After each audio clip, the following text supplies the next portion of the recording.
Good afternoon once again, ladies and gentlemen. Welcome once again to O'Neill's Grill for our weekly Fan and Press Luncheon. This time it's JMU men's basketball coach Matt Brady. As the last time we were here at O'Neill's, the Dukes have played 4 games. They won 3 out of those 4, beating East Carolina, then Mount St. Mary's. That wrapped up the non-conference portion of the JMU schedule.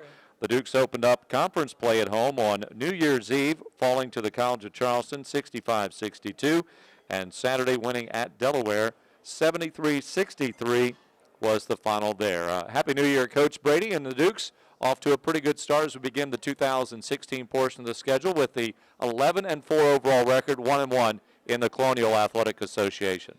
So, you look at our league standings after 2 games, and you have two teams 2-0, Northeastern and Hofstra, not totally unexpected, and then 6 teams with our record, 1-1. So as we've talked about really from the very beginning, since our CA non-conference schedule has ended, really balanced league. There's going to be a lot of close games.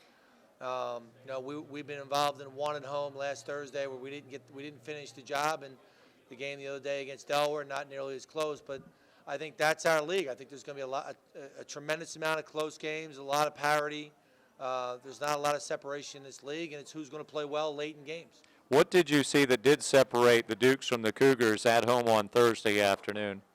Well, it's one of those things. I told our team that game was going to be very similar to the East Carolina game, and I tried to drill it into our guys' heads.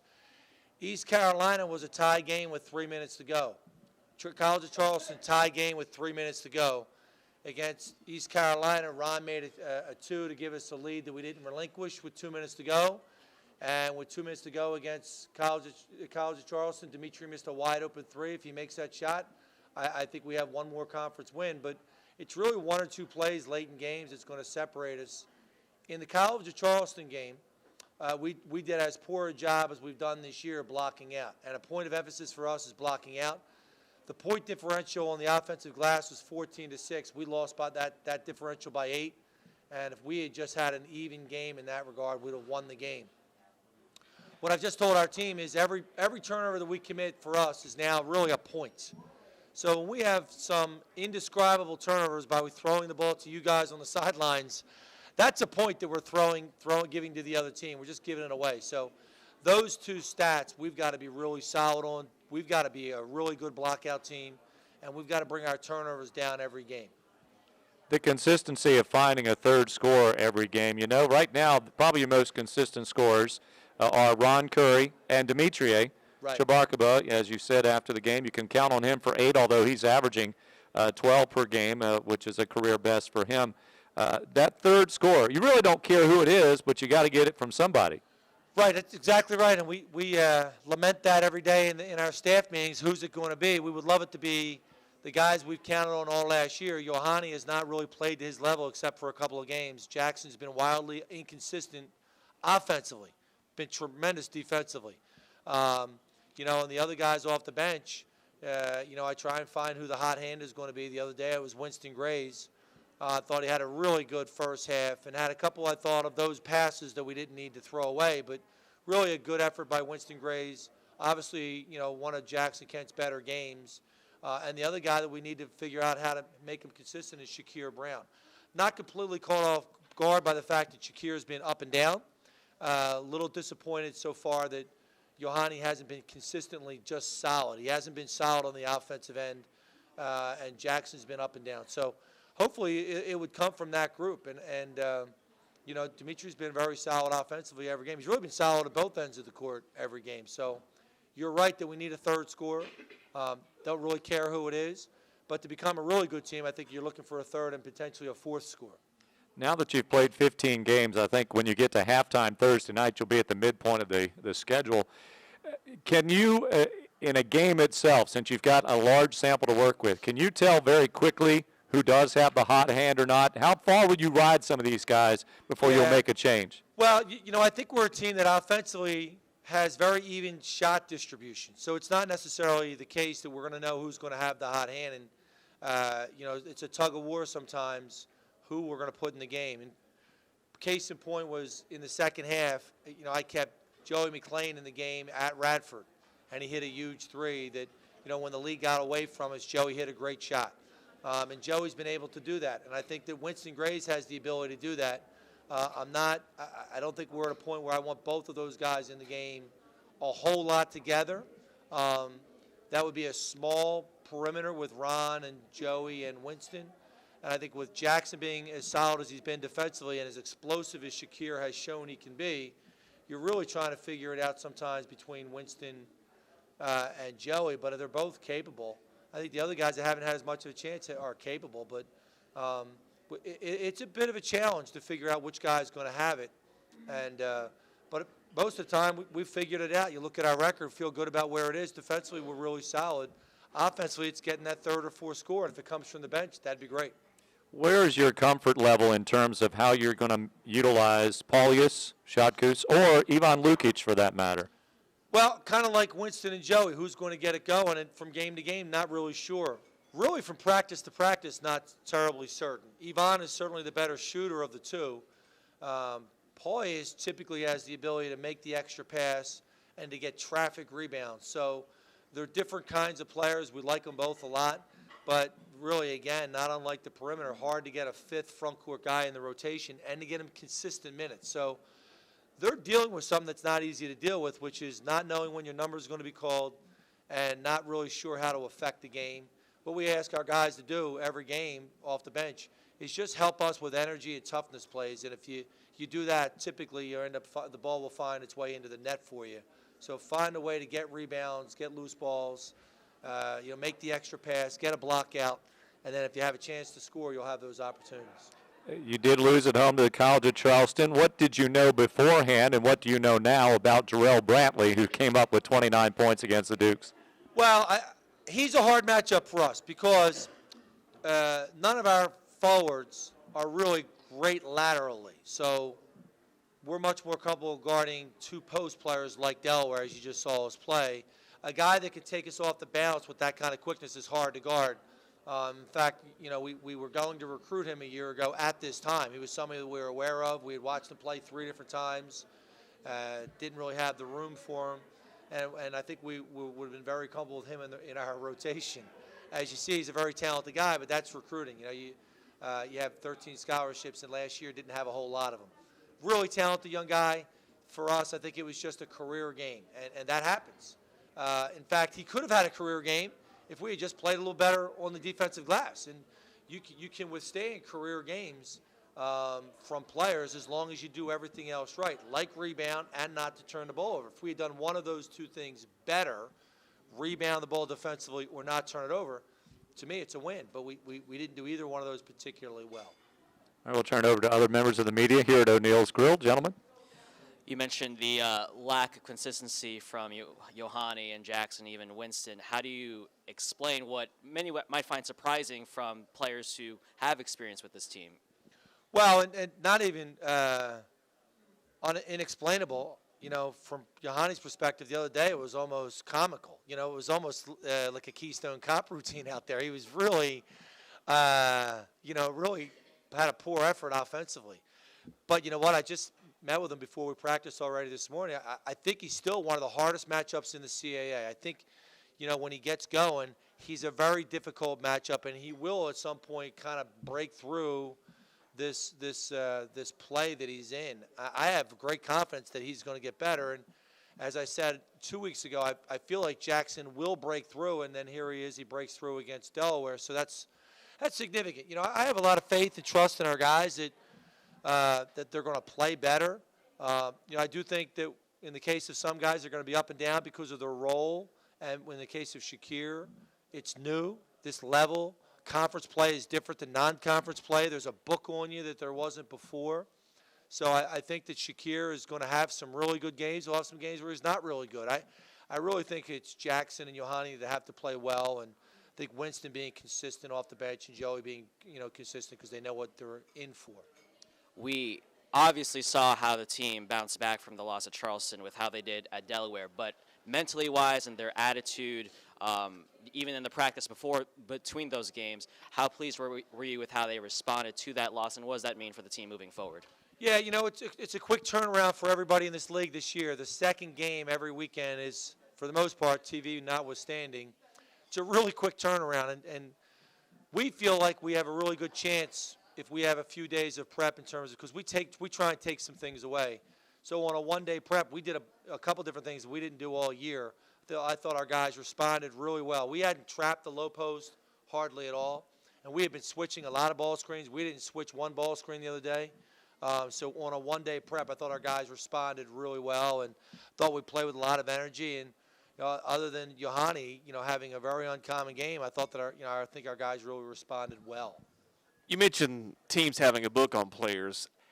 How do you coach your players to try not to do the same thing over and over? I know they go to favor the left or favor the right. How do you teach them in the midst of what they're comfortable doing to try to switch it up?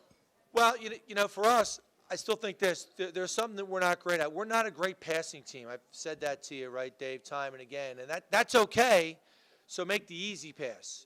So we're talking a lot now in the last 2 weeks about reversing sides of the floor. And we didn't do that against Charleston. We tried to hurry into offense. They took us out of some stuff. They did a really good job. So give them some credit. We took them out of some stuff. Thought we did a good job defensively.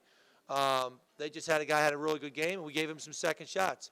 I think what we're telling our team is just go side to side and then inside sometimes. If we can get the ball from sideline to sideline with the easy, simple, obvious pass, we'll be fine. If we make the other team guard us for a little bit longer, I think we're going to be really, really good. And so, that's the challenge for us on offense. Go side to side and then get back to being a better blockout team. And just speak to Jackson's defense on Canyon Berry the other night, if you will, because holding him scoreless from the field is really a big task. Yeah, Jackson was tremendous defensively. That's not the first time Jackson's done that this year. He's held a lot of guys easy in the single digits. So Jackson's a very prideful guy. He's significantly better. He's a little bit more physical. He's not a physical player, but he is more physical than he was a year ago.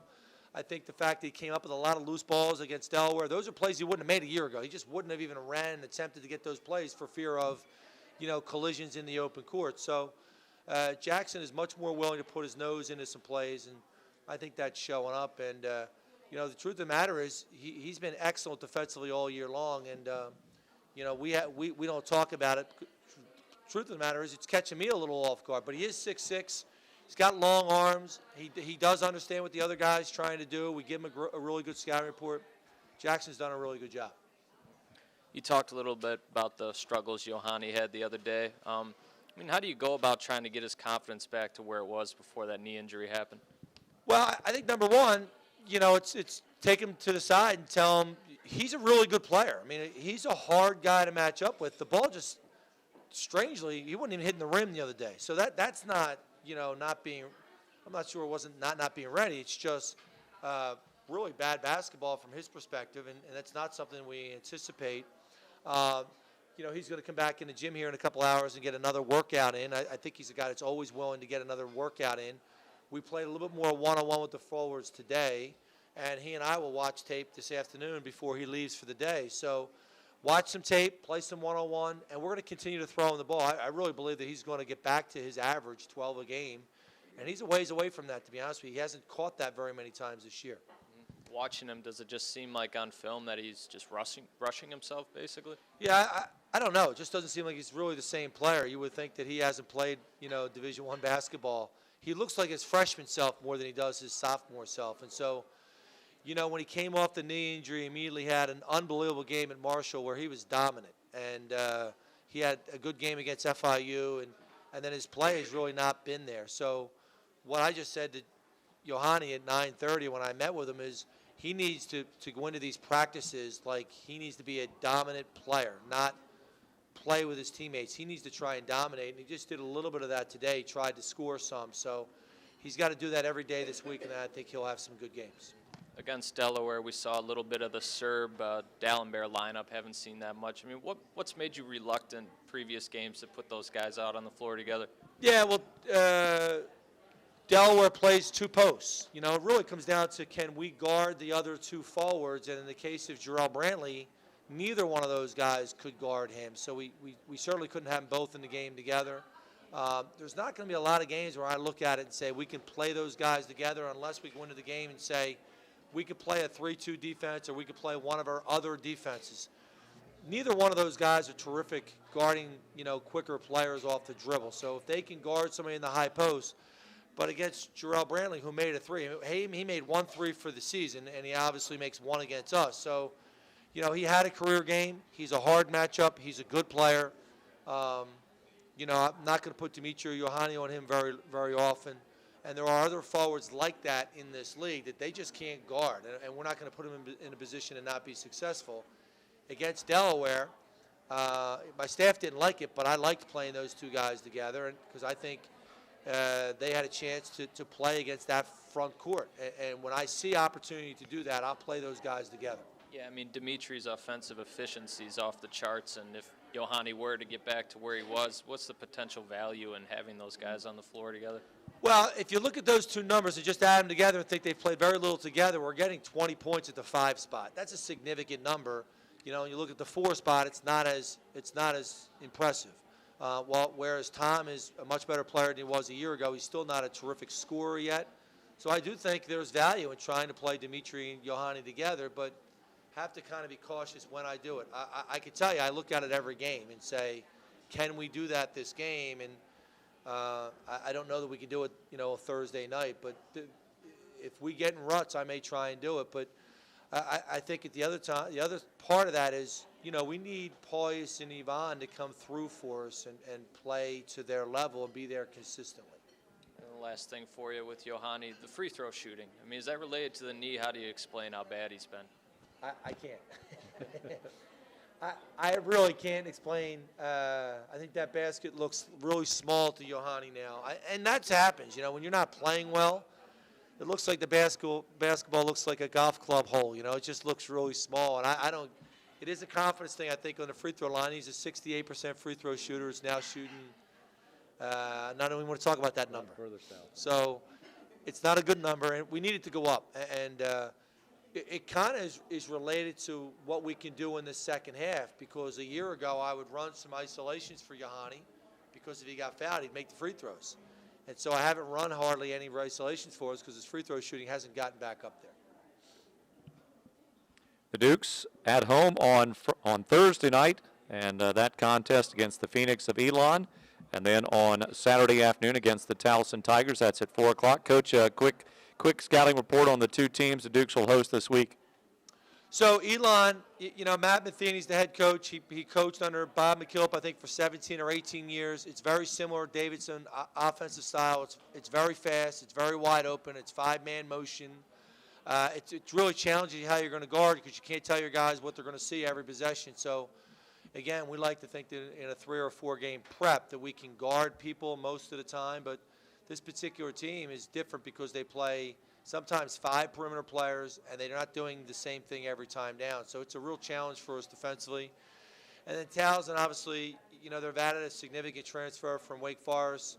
They're off to a really good start. I think they're 10-4. But what you're going to get from Towson is a very different team than Elon. It's maybe the most physical team in our league.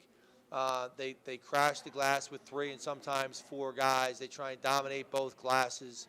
They're really good defensively, and they try and overpower you offensively with their size and strength. So, really, very different styles, and a challenge with a 1-day prep again in this league this year. We decided to go with a Thursday, Saturday deal, and the Saturday game is really hard to manage. All right, again, the Dukes with 2 home games this week, and in fact on Thursday night it's also Boy Scout Day. All Boy Scouts are invited to come to the game free. Scouts from all levels who wear their uniform to the game will receive free admission, and parents can purchase tickets for $7. Each Scout will also receive a JMU patch with Matt Brady's face on it. No, just kidding. All right, thank you once again for joining us here at O'Neill's Grill. We'll be back again next Monday with Coach Kenny Brooks of women's basketball and Coach Matt Brady of men's basketball here at O'Neill's Grill. Have a great basketball week, everyone.